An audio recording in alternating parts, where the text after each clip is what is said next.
আসন্ন শিল্পী সমিতির 2026-28 মেয়াদের নির্বাচনে আরমান মুক্তি প্যানেল থেকে সাধারণ সম্পাদক পদে প্রতিদ্বন্দ্বিতা করছেন চিত্রনায়িকা রুমানা ইসলাম মুক্তি।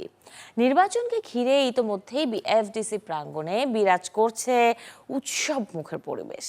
প্রচারণা, নাচ, গান আর প্রার্থীদের সরব উপস্থিতিতে জমে উঠেছে নির্বাচনী আমেজ।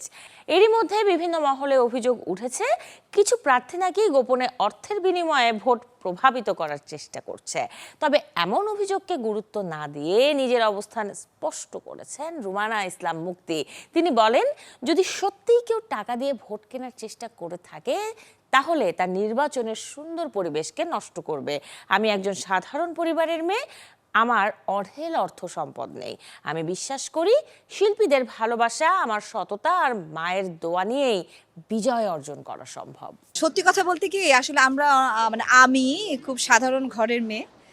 আমরা আমাদের মাসে কিন্তু একটা বাজেট থাকে যে আমরা এত টাকার মধ্যে সংসারটা চালাবো। সংসার বলতে আমি, আমার মা, আমার মেয়ে, আমরা এই তিনজনই তো সংসারে। তো আমি অনেক সাধারণ ঘরের একটা মেয়ে। আমার বাবা অনেক সৎ ছিলেন, আমার মাও অনেক ভালো একজন মা, ভালো একজন মানুষ, দুজনেই। তাদের সন্তান আমি।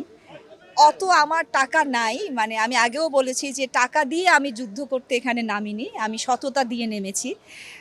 বাকিটা আল্লাহ ভরসা।